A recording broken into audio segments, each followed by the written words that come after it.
Significance of the residential school has left its mark on, I believe, every First Nations person.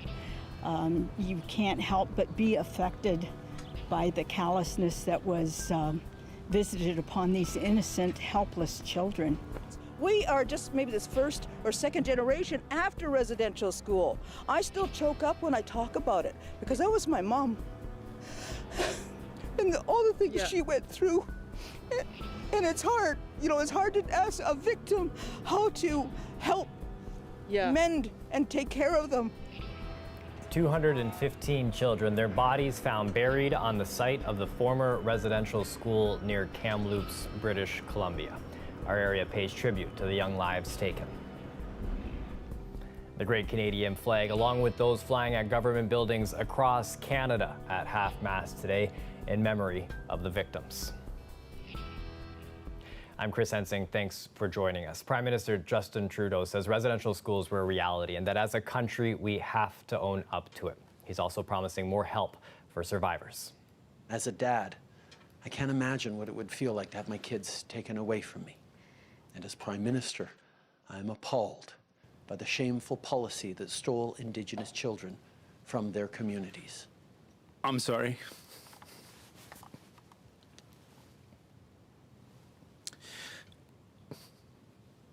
We're going to fight for justice for you. NDP leader Jagmeet Singh visibly emotional today when he called on Ottawa to do more. Indigenous leaders and others want concrete steps following the tragic discovery at a former BC residential school. Recent search using a ground-penetrating radar found the remains of more than 200 children buried near Kamloops. The Truth and Reconciliation Commission estimates more than 4,000 children died while attending these schools. There are also calls for widening the search for more victims at similar sites across Canada. People are hurting tonight. The undocumented deaths of 215 Indigenous children is bringing forward painful memories for any Indigenous families. It's also drawing communities together. Across Canada and southwestern Ontario, people gathered today and over the weekend. The memorials to the children are powerful. So are the calls for action. CBC Windsor's Jacob Barker live tonight at Caldwell First Nation, one of the many Indigenous territories paying tribute to the children. Jacob, how are people doing? Yeah, Chris, it's a very somber day here. I'm at the Caldwell First Nation, and parents and grandparents were both here. They're having a fire, a sacred fire to mark this occasion.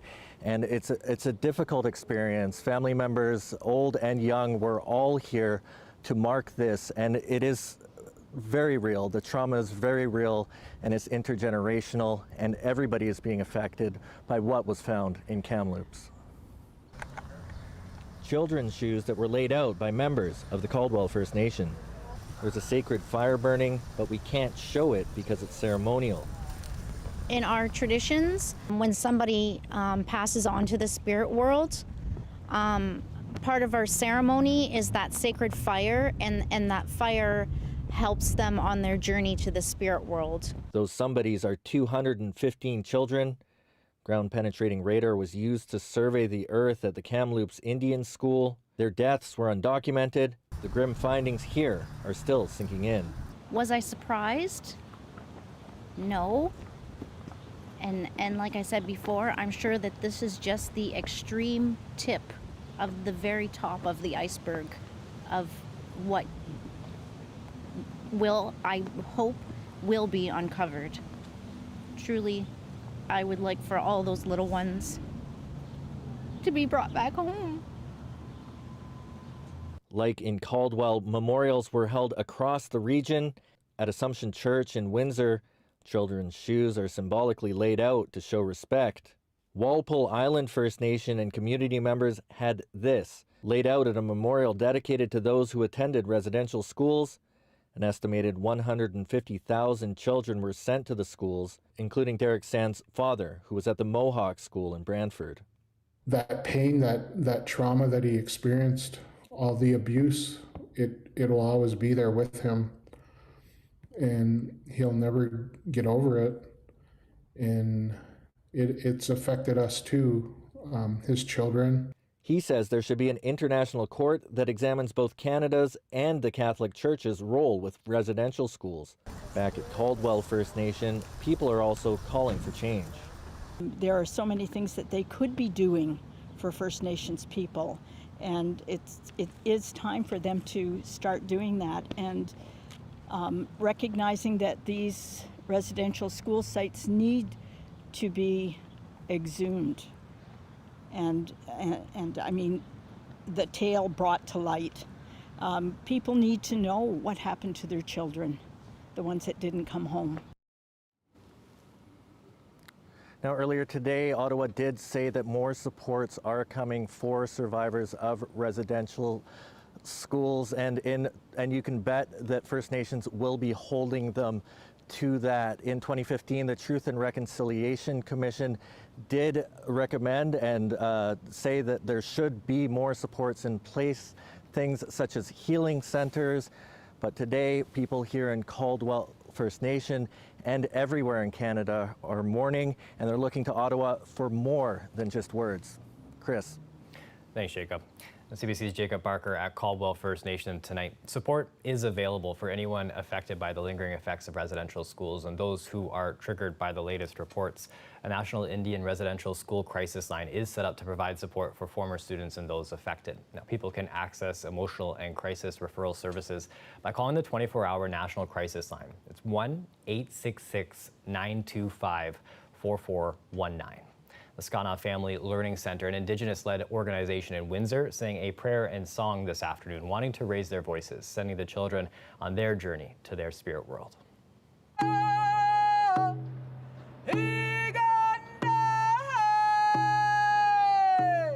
It's time to ask for allies and support. That's right. So we have a voice, but right now our heart's broken. Take away your child and see how heartbroken you become. And a whole generation of children. So we just need support. We need to work together, stop the lateral abuse, stop the being political. We just to be one human being to another. Yeah. So we can all help each other and start moving on.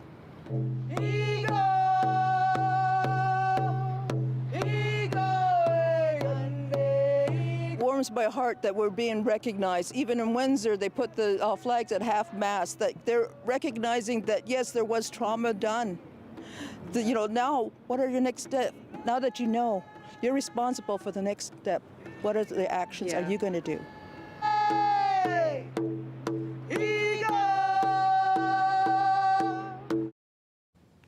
You can read more about the reaction on our website, cbc.ca/Windsor.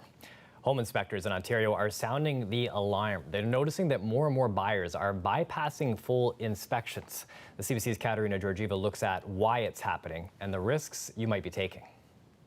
It's like playing Russian roulette with your finances and your home's finances and your family's finances. Len Inkster is with the Ontario Association of Certified Home Inspectors. He believes that less than 25% of all home sales are being inspected.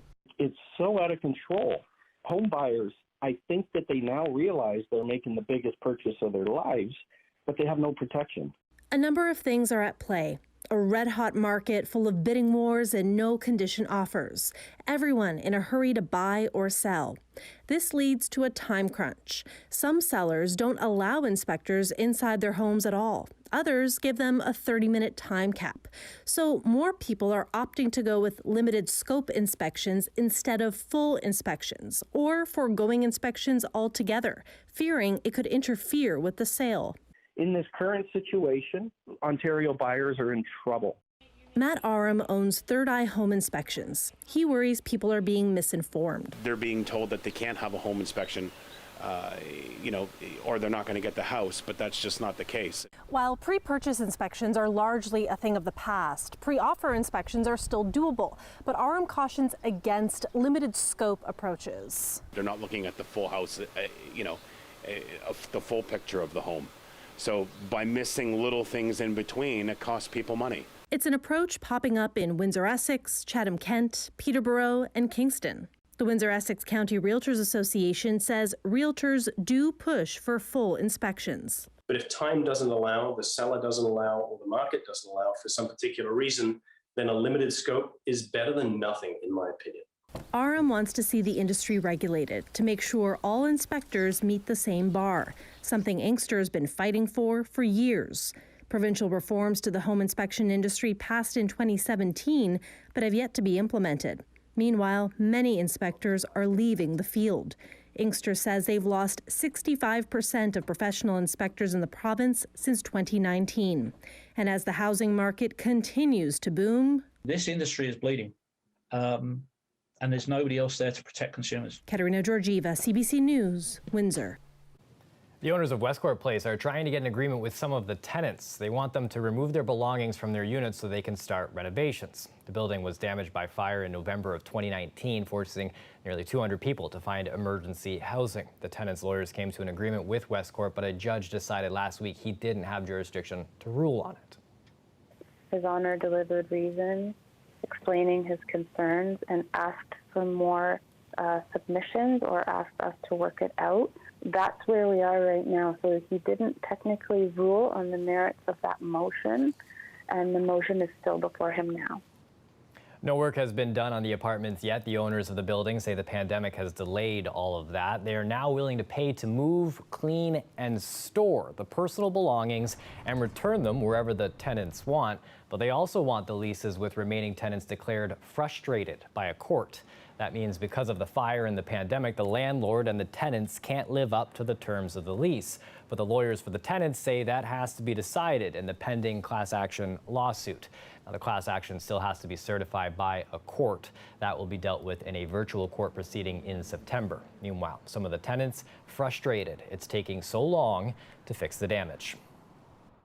They've made access to our units more difficult than the average penitentiary in Kingston. Okay, they eliminated weekend access. They made it so you had to have some really strong reason. And a lot of the people, when they were asked about having to go in and survey and inventory their stuff in the next 30 days, said they haven't seen them in months. The Windsor Essex Health Unit is reporting 25 new cases of COVID-19 today. There are 223 active cases. Of those, 60% are with variants of concern. Appointments for second vaccinations for those 80 and older who got their shot more than 28 days ago opened up this morning. The health unit will reach out to those that have not booked that can. There was a technical issue with the website, but it was back up and running early this morning. Now, there will be 3,000 doses of AstraZeneca coming to the region this week. At the time, the health unit says whatever your first dose was is what you will need to get for your second shot. More pop-up clinics, they're coming to Essex and Lakeshore. We actually have been working with the school boards to promote the vaccination of 12 to 17-year-olds, and there is good access across all of the sites that are existing already, as well as primary care providers and pharmacies. But in addition, we asked the school boards if they could identify some additional areas that they felt would be helpful in the county, and it was based on their feedback. Thousands of Windsorites have joined a waiting list set up by Mayor Drew Dilkens. It's a list for people willing to get a second dose from Detroit, with the mayor pushing Ottawa to get the green light for a plan for Canadians to get COVID-19 vaccines from the United States. Dilkens launched the website on Friday, the mayor's chief of staff saying that since then, more than 4,600 people have signed up. Now, the list is for those who are interested in receiving a second dose of Pfizer. Now, that would come from a supply of vaccines that would otherwise be going unused in the United States. The Canadian government has not approved the plan. More charges under the Reopening Ontario Act against churches in Chatham-Kent. Police saying 3 separate church services were held yesterday against current COVID-19 regulations. All 3 were at Old Colony Mennonite churches, which have attracted the attention of police earlier in the current lockdown. They're in the Wheatley, Dresden, and Trine Cross areas. Police estimate that there was a total of about 250 people at the 3 services. Under the current provincial rules, indoor and outdoor religious gatherings have a capacity of 10 people. The minimum fine for hosting a gathering that violates capacity limits is $10,000. The maximum penalty, $100,000 and a year in jail. A 50-year-old man from Dover Township, a 48-year-old man from Chatham Township, and a 37-year-old man from Merlin have been charged under the Reopening Ontario Act. The ceasefire between Israel and Hamas continues to hold tonight, with aid now arriving in sections of Gaza left in ruins. Now, some of the relief packages started their journey here in Windsor. Members of Windsor's Islamic Association gathering donations locally, a campaign to help Palestinians. Here are the packages being dropped off with the help from the International Development Relief Fund. $75,000 has been raised in Windsor, anticipating another $25,000 to be sent over soon. The money covers medicine, clothes, and some food. Organizers say they're struck by who is donating locally.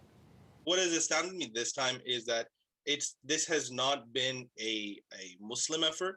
This has been a humanitarian effort. There have been people from all races and religions that have supported the people of Palestine in this time.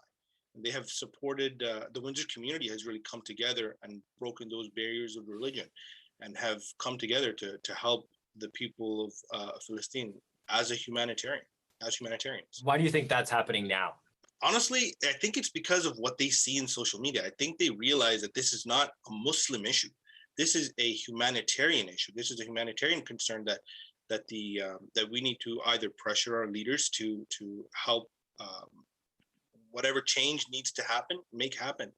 And I think that they're seeing that when they see things in the media that report that children have been massacred at some points, there's a reaction. There's an innate reaction that a person has when they see that, and it breaks the boundary between religions and cultures. And so the response to it is astounding, really. The violent attacks have killed hundreds of people. According to news agency Reuters, 254 people were killed in Gaza, including 66 children. 2 children and 10 adult civilians died in Israel during the 11-day conflict. One expert in Gaza with the UN says 8,000 people have been displaced by the recent fighting. We'll take a live look outside, where we had a cool weekend here in Windsor, Essex, but the sun was shining yesterday. Not too bad today either. Colette Kennedy lays out the full week's forecast next.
Colette Kennedy joins us with a live look at the forecast. It was a blue sky day yesterday, but there might be another reason for that blue dress there. Leafs fan? might be a little bit of a Leafs fan here. And I will tell you, my mom grew up in the Windsor area, and she was a Leafs fan, but all her brothers were Red Wings fans. So she always had to battle it out around the radio, I guess, cheering for those Leafs. So yes, we'll see how it goes tonight. Here you go. Let's take a look at what's going on. Nice day today. It's, it makes Mondays easier, I think, when there's some decent weather for you to get through the day, right? We do have a few isolated shower chances into Tuesday, and I mean a very few highly isolated there. Better chances Wednesday, Thursday to get some precipitation, and we do need some rainfall in here. And coming around again, the hot, hazy, humid weather, yes. By next weekend, we're talking low 30s. So hang around a minute. I'm going to show you the 5-day forecast. For now, though, consider this much more comfortable when we have a temperature just a few degrees above 20 there, 22. That breeze coming in many cases kind of off the lake, especially the closer you are to the lake shore, the more that you feel that, and it's a little more comfortable. Our dew points are low, so the humidity is not terribly high. That all is going to be changing. So this is what I mean. Later on this evening, a few isolated showers even possible. And with some daytime heating tomorrow, we could see just a few pop-ups too. Perhaps a little more cloud cover early than we have into the afternoon. And then into Wednesday, that's when this next system is trying to work its way in. Now, initially, some of it may stay further south. Then we're hoping as we get later Wednesday into Thursday to see it bring in some more moisture. Tonight, 13 degrees. Certainly milder than last night. We were in single digits. And by tomorrow afternoon, how about some mid-20s? So we're creeping up a few degrees with our temperatures. By Wednesday, Thursday, you can see I'm bringing in not only that chance of some showers, but even a few embedded thunderstorms. The potential is there. And with that heating, here it comes. Look, Friday, okay, we're just into the upper 20s. But by Saturday, temperatures in the low 30s, Chris, feeling like we're in the mid-30s. That's coming back. That'll be nice. So that's okay. Nice to get a little bit of a heat up after this cool down for a bit. You got it. Thanks for this. Game 7 tonight. We check in with one of the biggest Maple Leaf supporters in Windsor, Essex.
Maple Leafs get to play in front of a few hundred fans tonight when they host the Montreal Canadiens in the deciding game of their first round playoff series. Ontario allowing 550 fully vaccinated healthcare workers into Toronto's Scotiabank Arena.